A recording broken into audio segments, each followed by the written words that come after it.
The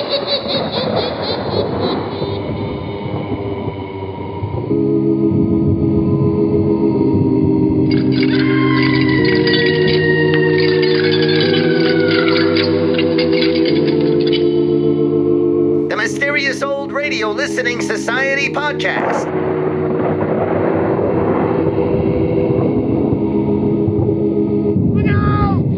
Welcome to the Mysterious Old Radio Listening Society, a podcast dedicated to suspense, crime, and horror stories from the golden age of radio. I'm Eric. I'm Tim. And I'm Joshua. We love mysterious old-time radio stories, but do they stand the test of time? That's what we're here to find out. It's still 2020, and thanks to COVID-19, we join each other via Zoom to bring you the fourth installment of a six-part Suspense-o-rama, featuring suspense episodes selected by you, our mysterious listeners. Candy writes, "Hey guys, I love listening to the show. I recently listened to a suspense episode called Murder in G-Flat. It stars Jack Benny. It's a good one, and you can't help but like Jack Benny." Suspense famously described itself as radio's outstanding theater of thrills. It was a promise the program rarely failed to meet. At the height of its power and popularity, Suspense attracted some of Hollywood's biggest and brightest stars, including dramatic turns by some of film and radio's best-known comedians, Milton Berle, Fibber McGee and Molly, Bob Hope, Eve Arden, Ozzie and Harriet, and of course, Jack Benny. A former stage and vaudeville comedian, Jack Benny headlined his first radio show in 1932, sponsored by Canada Dry Ginger Ale.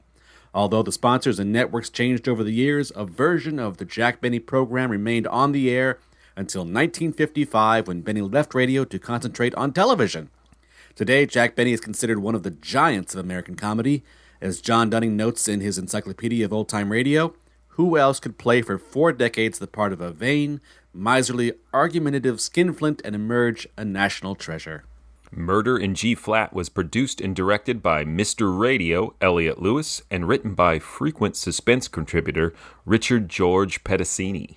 Along with Mr. Benny, the play stars a veritable cavalcade of radio luminaries: Joseph Kearns, Jack Crucian, Larry Thor, Paul Frees, and B. Benaderet. And now, let's listen to Murder in G-Flat. First broadcast April 5th, 1951. It's late at night and a chill has set in. You're alone, and the only light you see is coming from an antique radio.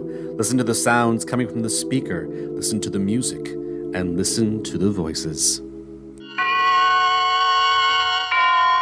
Autolite and its 96,000 dealers present Suspense.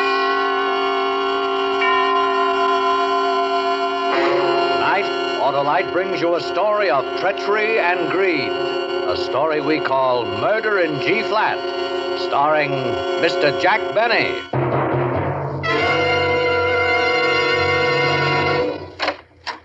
Greetings, Pepito, my favorite free holy friar. What's on the menu? The special, Senor Wilcox, is Autolite Stay Full Battery. You mean you're serving the battery that needs water only 3 times a year in normal car use? See. What is better for quick, dependable starts, huh? Ah, nothing's better than an Autolite Stay Full, that frisky friend of car owners from coast to coast. But you don't want one, senor? everybody wants an Autolite Stay Full, the buxom battery with fiberglass retaining mats protecting every positive plate to prevent shedding and flaking, and to keep the Autolite Stay Full battery power-packed for paramount performance. See, how you want it, senor? Why, it's perfect just as it is, Pepito, and built to give longer life, as proved by tests conducted according to accepted life cycle standards. So, friends, have your neighborhood Autolite battery dealer serve your car an Autolite Stay Full battery, the battery that needs water only 3 times a year in normal car use. See. And remember, you're always right with Autolite. And now, with Murder in G-Flat and the transcribed performance of Mr. Jack Benny, Autolite hopes once again to keep you in suspense.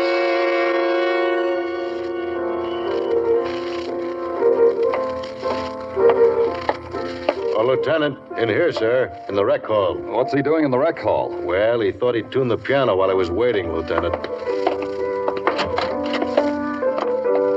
Sunday night. Why couldn't you guys pick a better night than Sunday night? My one day off, and I have to come down Sorry here. we had to call you, Joe. This the guy, huh? Yeah. Hey, you. That's it. C flat. If I had my wrench... This is the lieutenant. Oh. Oh, I'm sorry, Lieutenant. Name? Oh. My name is Remington. Hercules Remington. That's it, Joe. We checked. Huh. Pardon me, Lieutenant, but my wife, Martha, is going to be awfully worried. You see, I haven't seen her since this morning. They told me... You haven't seen your wife since this morning? No, and I thought that if I could phone her and at least tell her where I am... Where'd you pick him up? Coney Island, Joe. He called us from there. Yes, and I should have called my wife, too. Look, Lieutenant, I don't want to seem persistent about You'll have this. plenty of time later to call your wife. Now, give the lieutenant the story in detail, just like you told it to me on the way down here to the station. What kind of work do you do, Remington? Well, I'm a piano tuner, Lieutenant. Yours is out of tune. C flat, Lieutenant. See, if I could get my bag, I'd tune Look, this. Remington, I haven't got all night. Now, either get on with your story or I'll have... All right, Lieutenant. But I really would like to call my wife first. Start your story. All right. But if there's any explaining to be done to my wife, you guys will have to do it. We'll be happy to. Now, go ahead. Yes, sir. Well, Lieutenant, this whole mess started yesterday morning, Saturday. I got up, had breakfast with my wife, Martha, and my Uncle Herman. He's my black sheep uncle of the family. He's a carnival man, came to work at the World's Fair here, and has been living with us ever since.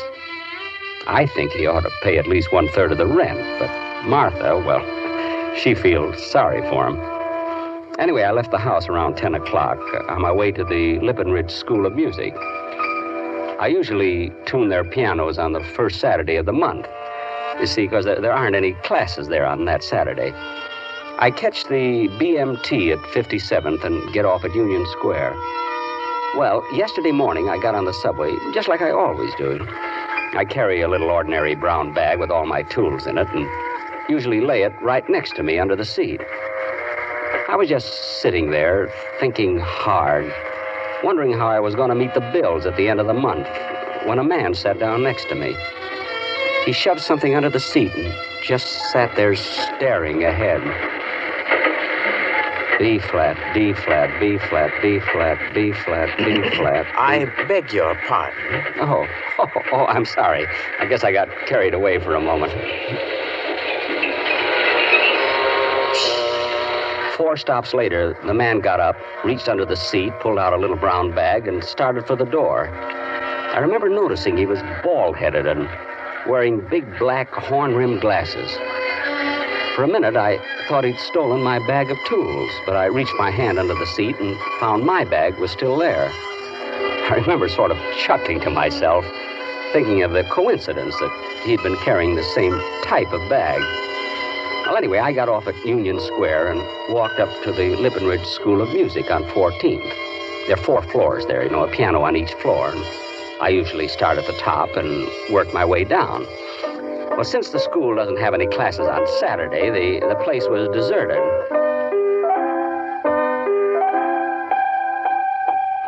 That one's sour. Yeah, D flat. Well, I'll soon have that in shape. What the... I zipped open my bag to take out my tuning hammer and my wedges, but there were no tools in my bag. The tools were gone, and in their place were bundles and bundles of crisp $10 bills. And then it hit me. The little bald-headed man on the subway. The man who sat down next to me.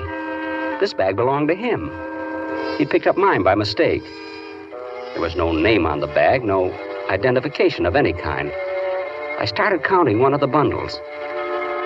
Each bundle contained $1,000 in $10 bills, and there were 25 bundles.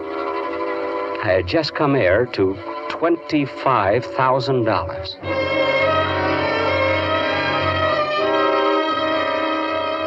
When I got home, Martha was washing some clothes out on the back porch, and Uncle Herman was rolling pennies for his pitch penny concession. I called both of them into the living room, pulled all the shades down, closed and locked all the doors, and set the bag on the table. Hercules, What are you doing back home so soon? What kind of nonsense is this, nephew? Martha, Uncle Herman. You look awful pale. I guess I do. Hercules, what's the matter with you? Listen to me, both of you. I'm rich. Oh, for heaven's sakes, Hercules, act your age. I'm not lying to you. Look, I gotta get out. You must be sick. Look, will both of you be quiet for just a minute? Sounds like he's drunk. Are you sick, Hercules? Look, I'm not sick and I'm not drunk. I've got it right here. You've got what? Look. Wow. Hercules. Now do you believe me? Now do you believe I'm not sick or drunk? Look at it. $25,000. $25,000? That's a lot of money. Hercules, where'd you get all this money? I found it. Found it? Found it? Yes. Listen to me, Hercules Remington. Don't you lie to me. Where'd you get all that money? I told you, Martha. I found it. I haven't lived with you for 10 years for nothing. I know when you're lying to me. Now tell me, where'd you get all this money? Okay, if I tell you the truth, I know you won't believe Well, tell me anyway. Well, all right. Look, this morning I got on the subway, just like I always do. And some little bald-headed man with black horn-rimmed glasses sat down next to me. When he got up to get off the subway, I noticed he was carrying a brown bag, just like mine. At first, I thought it was mine. But mine was still under the seat. Anyway, when I got to the music school, I opened my bag, and all this money was in it. Sounds fantastic. Hercules. But it's the truth. The little man picked up my bag by mistake. I searched this one for some identification, but there isn't any. Then you mean the little bald-headed man has your bag with the tools in it? I guess he does. It seems odd that anyone would be carrying this much money around in a little brown bag. Odd or not, the fact still remains that I didn't steal it. Well, I guess there isn't any way that you can get a hold of this man, so we'll just have to turn the money over to the police. The police? Yes, I said the police. But why? Why? Good heavens, Hercules, you don't expect to keep this money. Why not? Which isn't ours. Why? Why isn't it ours? I found it. I didn't steal it, Martha. Hercules. Martha, don't you see? Maybe this is fate. Maybe we were meant to have this money. Maybe if You're crazy. You're out of your head. You're talking like a madman, and I won't have it. But, Martha... You didn't come by this money honestly. It isn't legally yours. Now, wait a minute, Martha. Maybe Hercules is Now, you stay out of this, Uncle Herman. Hercules, you're going to take this money to the police. No. No, I'm not. I'm not going to take this to the police or anyone else. Do you understand me? I'm not going to take this money to the police. Hercules, I don't understand you at all. But mark my words, you'll pay for this. Well... Don't pay no attention to her, nephew. But why does she have to be that way? Why can't she understand me just this once? Why can't she see my side of it? See, I didn't steal this money. No, you didn't, nephew. And I'm going to keep it. Sure you are, nephew. Sure you are. You're going to keep it. You bet I am.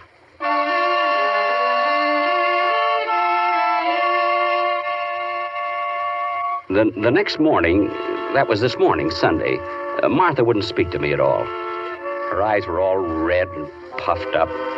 I could see that she'd been crying. And Uncle Herman wasn't doing much talking either.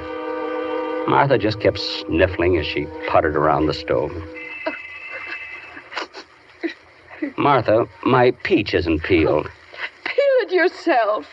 But I... Here, I'll peel it for you, nephew. Thanks, Uncle Herman. Martha, please, won't you Don't try... you talk to me. Now, don't be too hard on him, Martha. After all, a man's got a I right... told you once, Uncle Herman, you stay out of this. It's none of your business. Sorry. She's plenty mad.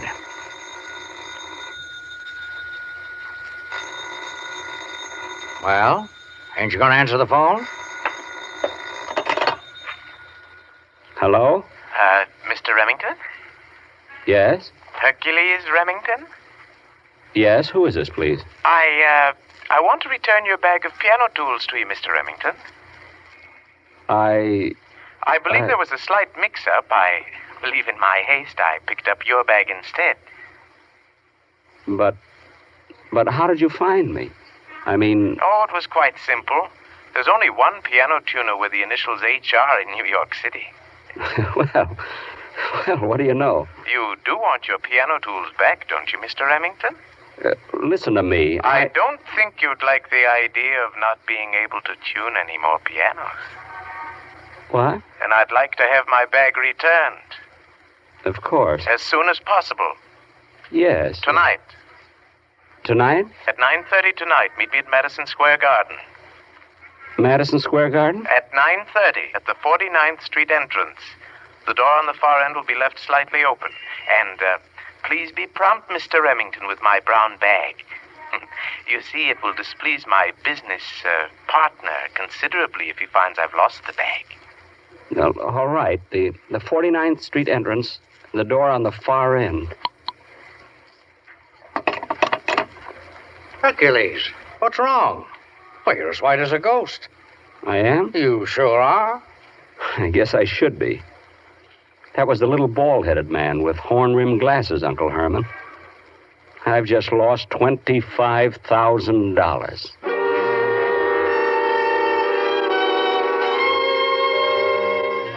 Uncle Herman went in the living room to read the Sunday paper. I went in the bedroom to tell Martha about the phone call. But she wasn't there. In fact, she wasn't anywhere in the house. She was gone, and I figured that she'd probably gone over to her sister's house. I was so nervous the rest of the afternoon I couldn't eat a thing. I left the house for Madison Square Garden about 9 o'clock. From riches to rags in about 24 hours. And I was back riding the subway. I walked up 8th Avenue to the garden. I turned and walked up 49th Street to the entrance and stopped. Sure enough, one of the doors on the far end was open a little, just as the little man had told me it would be. I slipped in through the open door. It was pitch black. I couldn't see a thing. Hello? Hello? Anybody here? Hello? Is there anyone here? What the? I stumbled over something and almost fell. I struck a match and looked down at a body. The body of the little man in horn-rimmed glasses. His head was all covered with blood. I started to blow out the match, and then something caught my eye. Lying next to his body was my brown bag with the initials HR. And next to the bag, covered with blood, was my tuning hammer.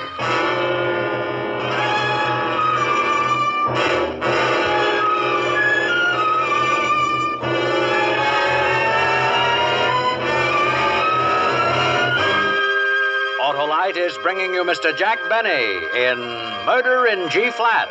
Tonight's production in radio's outstanding theater of thrills, Suspense.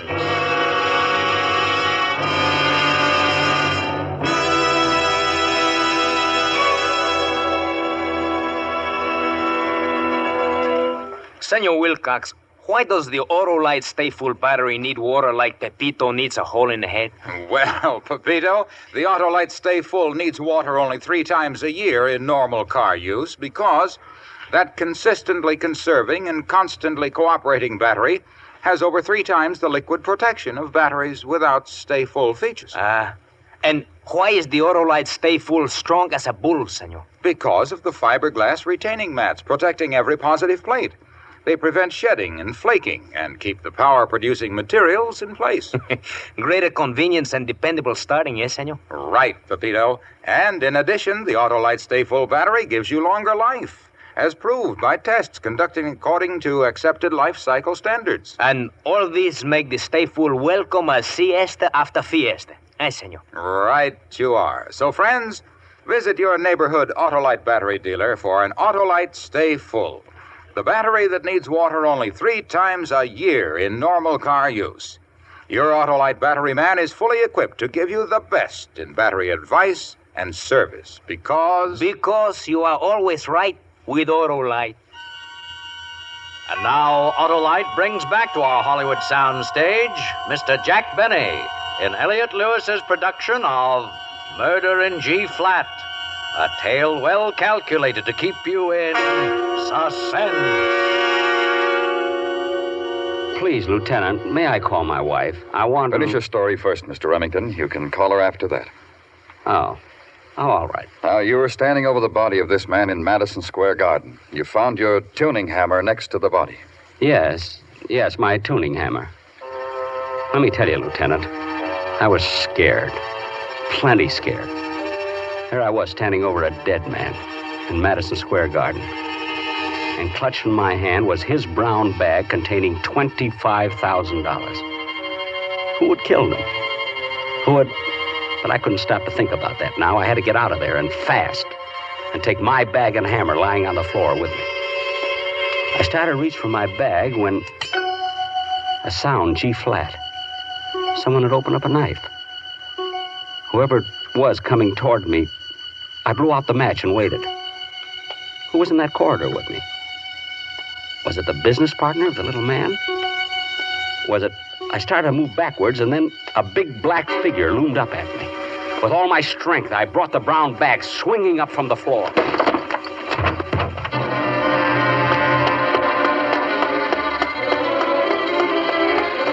I ran until I thought my legs would drop.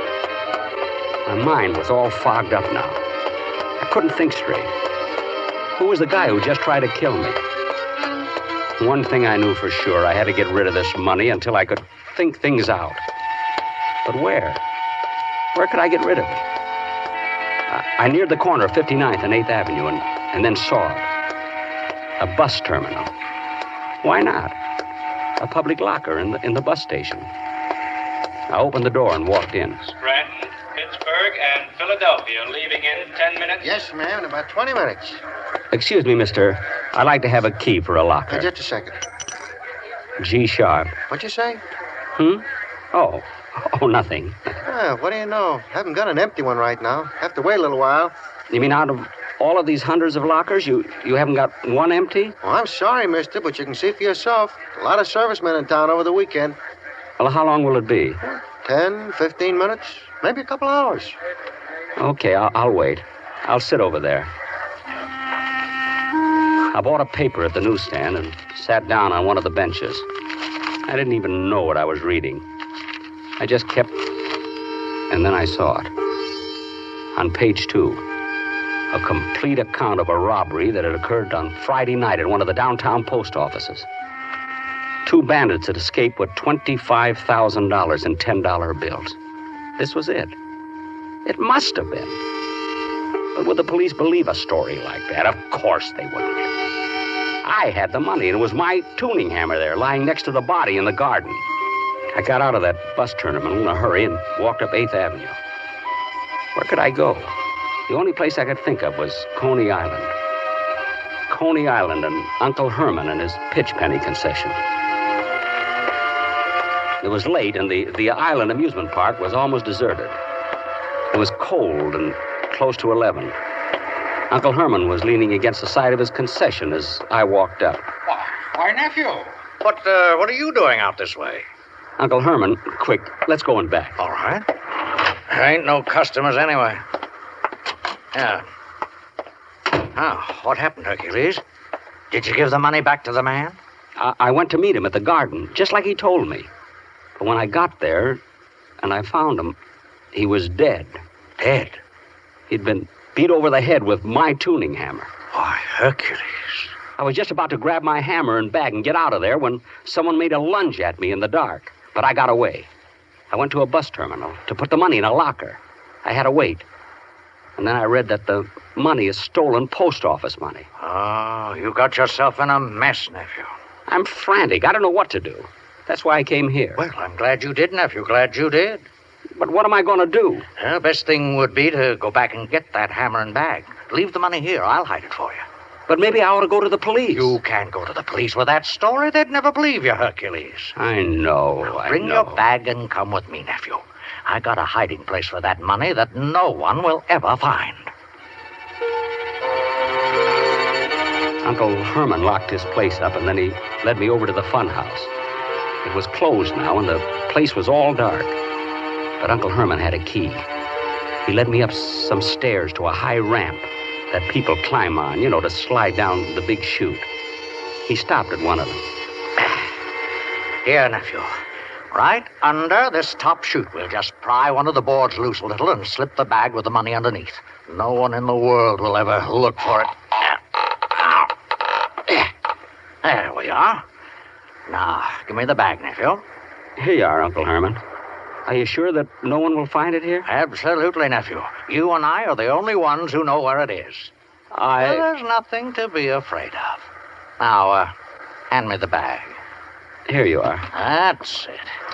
Now, let's just check to make sure that...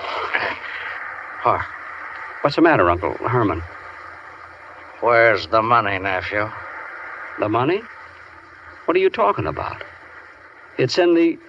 Is this what you call money? Or this bag's got nothing in it but bundles of torn newspaper? I don't understand. Hercules, dear nephew, what did you do with the money? I don't know. It was in there. You saw it yourself when I brought it home. This a scheme of yours, Hercules? Scheme? Trying to cheat on your dear old uncle, aren't you, Hercules? Uncle Herman, what are you talking about? Where's the money, Hercules? G-flat. That knife. G-flat. This ain't no time to play games with your Uncle Herman, Hercules. Uncle Herman, where were you tonight? What's that, Hercules? G-flat. Your knife. It's G-flat. Looks like this thing has got you going, Hercules. It was you in the garden, wasn't it, Uncle Herman?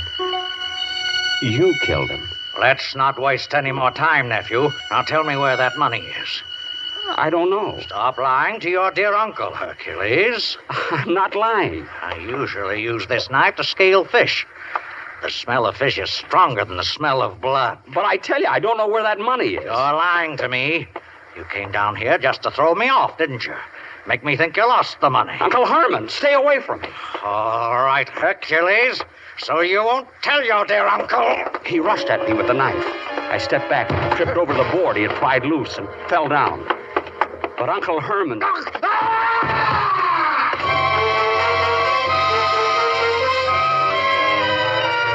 went hurtling over me, head over heels down the long slide.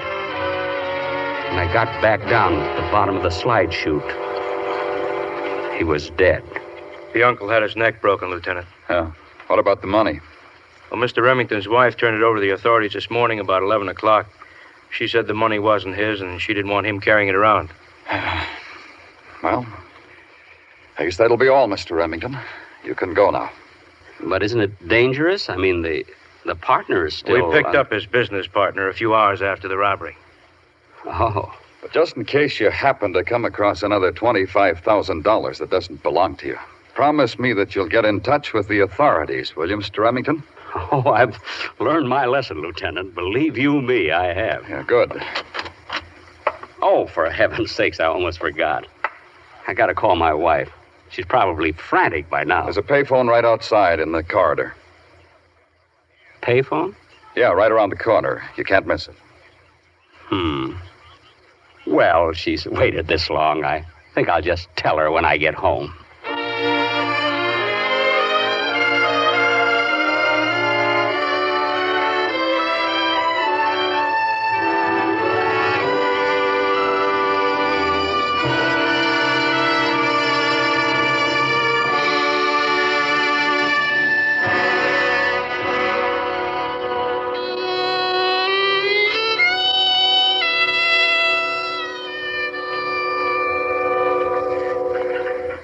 Suspense. Presented by Autolite. Tonight's star, Mr. Jack Benny. Ah, fine meal, Pepito. So long. Hey, no dessert, Senor Wilcox? I never desert, Pepito. I'm always faithful to those 400 fine products for cars, trucks, tractors, planes, and boats made by Autolite in 28 plants from coast to coast. These include complete ignition systems used as original factory equipment on many leading makes of our finest cars. Generators, coils, distributors, electric windshield wipers, voltage regulators, wire and cable, starting motors, and many more. And they're all engineered to fit together perfectly, work together perfectly, because they're all part of the Autolite team. So, friends, don't accept electrical parts supposed to be as good. Ask for and insist on Autolite original factory parts at your neighborhood service station, car dealer, garage, or repair shop. Remember, you're always right with Autolite.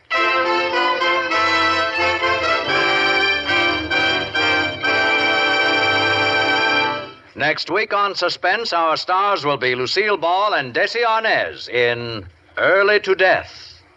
And in weeks to come, you will hear such famous stars as James Stewart, Ann Baxter, and Rosalind Russell, all on Suspense.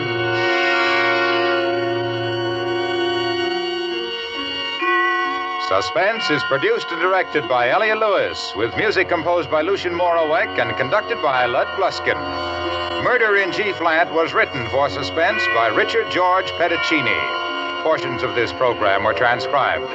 In tonight's cast, Joseph Kearns was heard as Uncle Herman, Bea Benaderet as Martha, and Larry Thor as the lieutenant. Others in the cast were Clayton Post, Jack Crucian, and Paul Frees. Jack Benny may be heard each Sunday on CBS on his own radio program, The Jack Benny Show. And remember, next week on Suspense, Lucille Ball and Desi Arnaz in a story about a mysterious airplane crash in the mountains of Mexico. A tale we call Early to Death.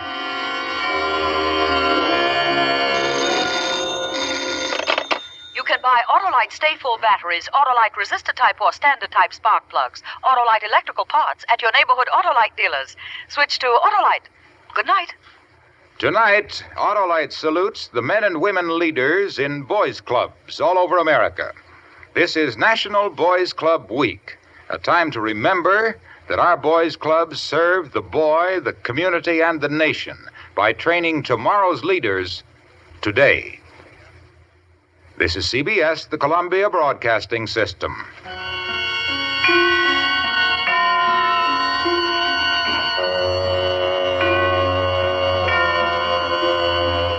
That was Murder in G-Flat from Suspense here on the Mysterious Old Radio Listening Society podcast. Once again, I'm Eric. I'm Tim. And I'm Joshua. All right, and that, as we continue our Suspense-o-rama, that request came to us from... Candy, with a K, by the way. So I just want to respond to something she said in the email to us before we dive into this. When she says, it stars Jack Benny, it's a good one, and you can't help but like Jack Benny. I agree. I love Jack Benny. Just want to make sure before we move any further that people understand that in general, I love Jack Benny. I think he's a great comedian and a brilliant man. Possibly shouldn't have been cast in Suspense. Okay, moving on. I'll get to it. All right. First, I want to make one comment about the Autolite commercial at the top. Oh, our apologies to everybody. Well, specifically, I was thinking of the weird sexualization of the actual battery, where he describes it as a buxom battery.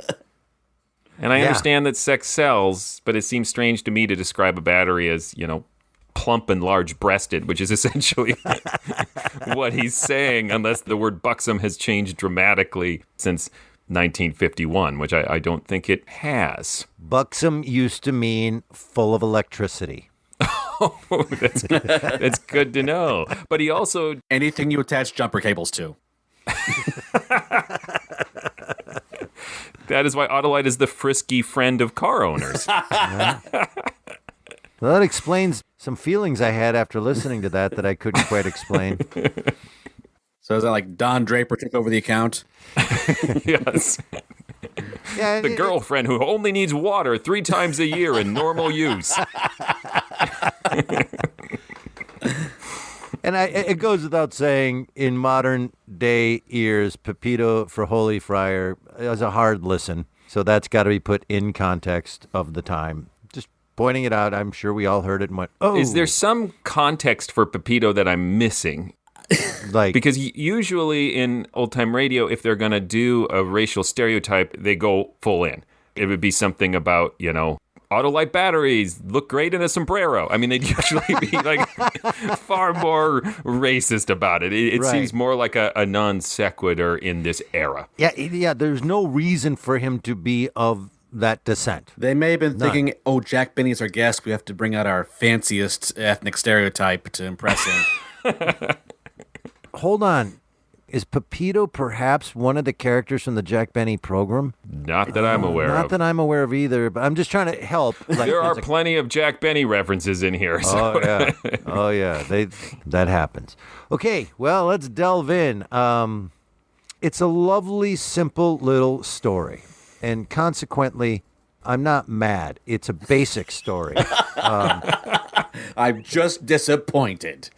It's this. I finally figured it out. I said, there's nothing complicated about it. Man finds a bag of money, and it turns out that it belongs to somebody nefarious. We've all heard this one before. And oh no, what's he going to do? They're coming after that person with the bag of money who was hoping to get to keep the bag of money.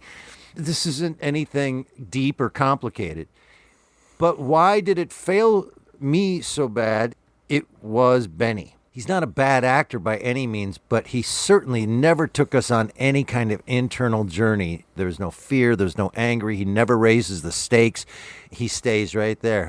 It's a dead body. Oh, no, there's a guy coming at me with a knife. It's all Jack Benny delivery, and I think that really fails it because you can have this simple story as long as we're feeling more and more terrified of what am I going to do.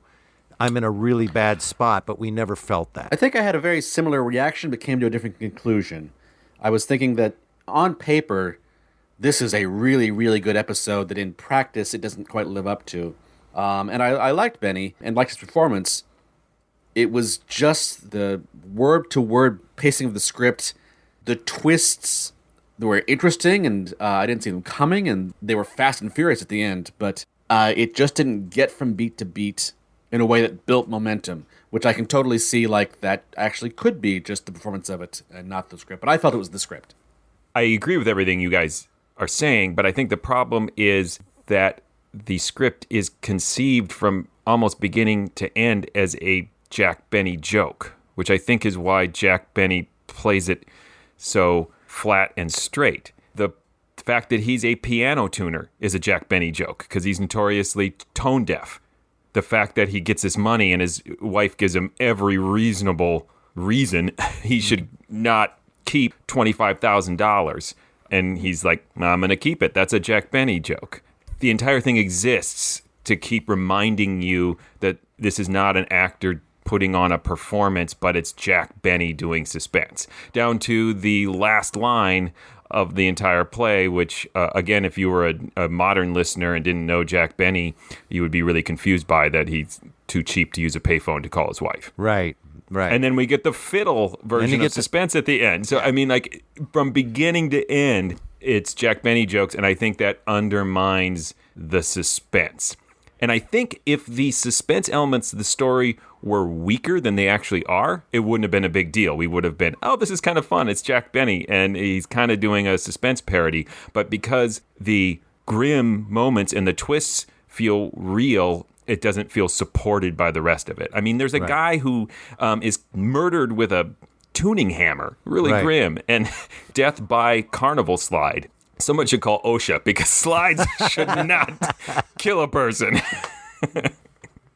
Yeah, that's an interesting take, Joshua, that this whole thing is supposed to be a fun little suspense episode with Jack Benny, and therefore a simple script with a bunch of Jack Benny jokes. I never thought of that until you just brought that up, so that changes my perspective. I agree with you that he's not a versatile actor. Yeah. It's in stark contrast to Lucille Ball from a couple episodes ago, right? He doesn't have those kind of chops, but I think as a listener, you're just supposed to be charmed by the fact Jack Benny is doing a suspense. Yeah, if you took another actor, period, and put them in this role, I think this would be a really nice, lovely, simple idea and script. And I think it could be really great. And also that dime joke at the end that he doesn't have money, that plays to the audience at the time of that old joke of his that he doesn't spend his money.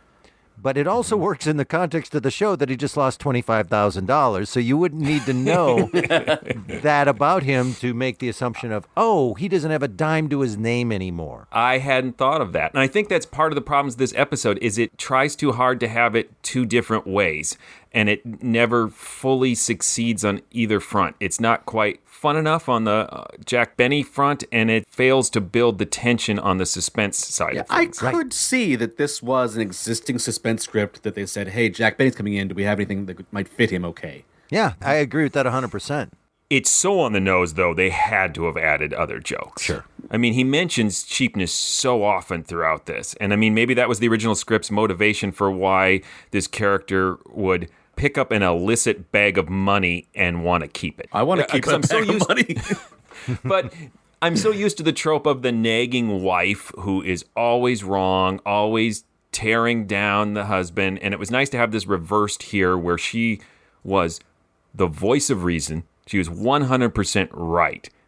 It's an idiot move to keep this bag of money. Right. You might want it. You might imagine all the things you could do with it, but there's no way the universe is going to let you, particularly the suspense universe, let you keep $25,000, which I did in the inflation calculator, and it's basically $250,000 today. Look at you doing stuff. But it helps put some of these in context when they talk about money, because you go $25,000. That won't pay for my beer this year. I'd kill a guy with a slide for that much money. Depends on the guy, but maybe. Like you're a relative, yeah. Joseph Kearns is great as creepy evil Uncle Herman. Yes, but the trick of it, the catch of. This is a guy whose sense of tune is so sharp he can recognize the sound of a knife that he heard in the dark. Like, that's cool. Thank you for bringing that up. I love that part of this a lot. It threw me early on, and I don't know if I heard it wrong or if it's a joke I wasn't getting. When he first started picking up these notes and just calling out the notes, he said C flat. That I was like, that's B.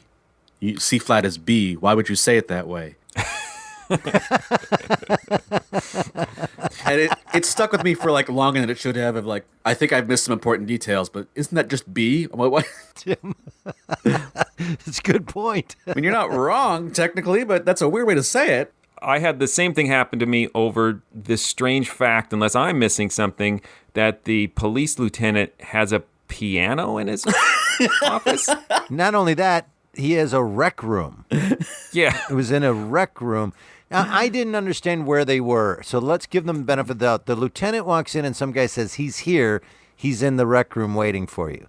We're not really told, like, are they at the YMCA? Like, I don't know where they are, Joshua, to be honest. Oh, does he say rec room? Like, I just assumed it was the police station. Like, that's how the lieutenant interrogates people. He just, like, plays Come On to My House on the piano until they confess. I don't know where they were. Because he says, I fixed your piano to the lieutenant. Yeah. So this is a place where it belongs to either the lieutenant or the police department. Right. Not this piano. Right. I didn't fix the Y's lousy piano. Let's just say that the police station back in the day had a rec room with a piano for sing-alongs when they needed to, get rid of some of that tension of the day. Part of the interrogation room, maybe. Let me put this to you in song, young man. Let's play good cop, alto cop.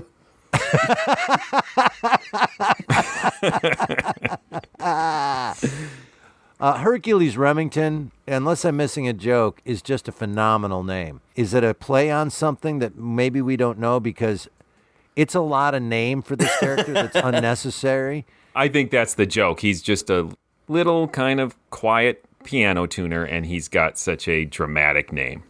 It's a great name that I'm going to steal for something someday. I loved the twist that the wife filled the bag with newspaper. I did not see that coming. So when they're at the carnival and they open that bag, it was a really well done twist. I like that as well because that ongoing, I should call my wife, I can't get a hold of my wife, this mystery of where's his wife, what's going on with his wife, I assumed like something real bad's going on with the wife. I thought it was a little character joke at first, just to be like, oh, I need to make sure I tell my wife where I am. And then when they come back from the break, he asks again, and I'm like, okay, this is some clue we're being given. And then it really just turns out to be a Jack Benny joke. Well, and it's the withholding the important plot information he needs That if he talked... Yeah, because if he called his wife, he'd find out that she turned in the money, yeah. And also, I thought that the setup for this whole thing, I mean, I didn't know where this story was going. Of course, none of us do.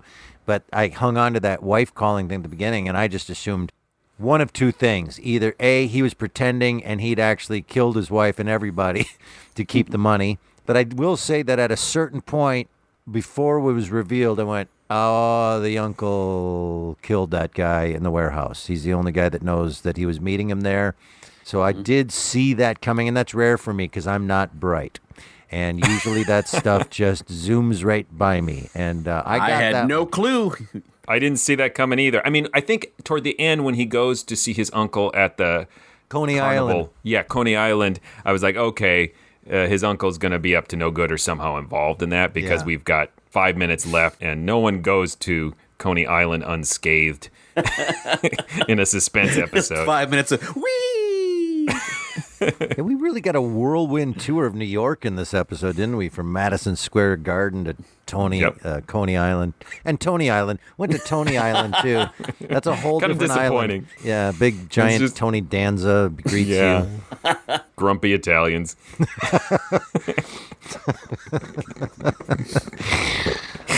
Well, any other thoughts, gentlemen, on this one before we vote?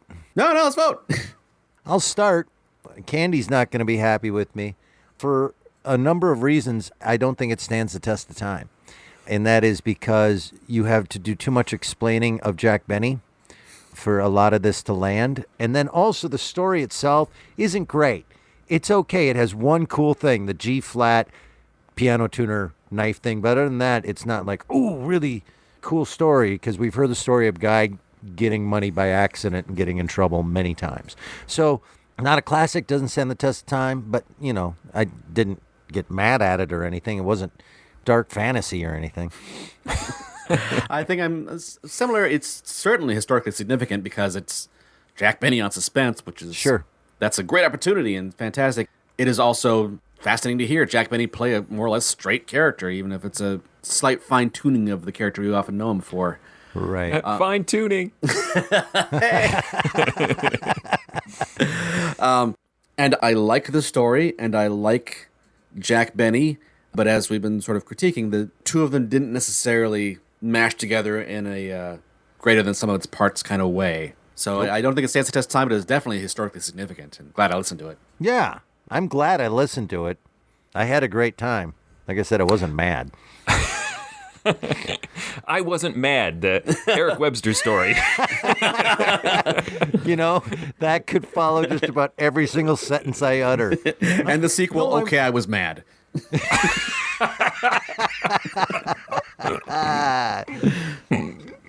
Well, I agree with you guys, but I found it terribly charming from an old-time radio nerd perspective, and I think that's the spirit in which Candy offered it. And one of the reasons I chose this as part of our Suspense-o-rama is I find it really a fascinating example of Suspense's ability to sell out. No, their choice to cast comedians in dramatic roles, and I kind of felt that this episode showed the machinery of it and how it worked, and I think that's part of why it doesn't work as well from a stands the test of time point of view, because if you don't know Jack Benny, I think we said the same thing about the Dark Tower at the beginning of the Suspense-o-rama, you're going to appreciate this more if you know more about Orson Welles. Yep. But I think the Dark Tower, you didn't have to still appreciate the Dark Tower, but this one I think you really have to know this stuff about Jack Benny to have it be charming enough to get you through. But still, some great surprises. I love some of the twists. I love the idea of the guy who can hear musical notes and everyday sounds, and I think they pay off on that idea. Charming. I'll say that. It's exactly what I wrote. This is a charming, lovely story. I think it was enjoyable fluff, and I think it was intended to be in 1951, and if you're an old-time radio nerd, it still is in 2020. Tim, tell them stuff. Hey, go visit GhoulishDelights.com. That's the home of this podcast. You'll find other episodes there. This is not our first rodeo, as they say. You can also comment on episodes. You can link to our social media pages to engage in the greater conversation there. You can find information about us, your hosts, and And I ran out of stuff to say again. You can also go to patreon.com/themorals and support this podcast. We have a variety of different contribution levels with corresponding rewards, including, let's see, I can't remember any of our rewards. There's An official Mysterious Old Radio Listening Society. No. A new car and a membership button. And we rice, go the whole gamut. Card. and Rice-A-Roni, the San Francisco treat. Card, yes. No, we have members-only podcasts. We're doing monthly Zoom happy hours with our Patreon folks, monthly video newsletters. We got a lot of stuff. Check it out at patreon.com/themorals. And if you'd like to learn more and join us for our theatrical productions where we actually put on old-time radio dramas, recreations, and original work, we are currently in partnership with Park Square Theater in St. Paul, Minnesota, where we used to do live recreations of old-time radio on stage, but because it's 2020, we're doing them in our house. So you can go to parksquaretheater.org to see our next show and gather around the computer like an old radio and listen to it like old-timey times until we get back on stage. But I'll tell you this, the cat's out of the bag. Once we do get back on stage, we're probably going to continue to put it out there for everybody to watch. So you don't have to live in St. Paul. But parksquaretheater.org or mysteriousOldRadioListeningSociety.com is where you can find all the information on our theatrical productions. All right, Joshua, what's coming up next? Next is our penultimate installment of the Suspense-o-rama, and we are listening to The Bells. Until then... Look out! Everybody wants an Autolite Stay Full, the buxom battery...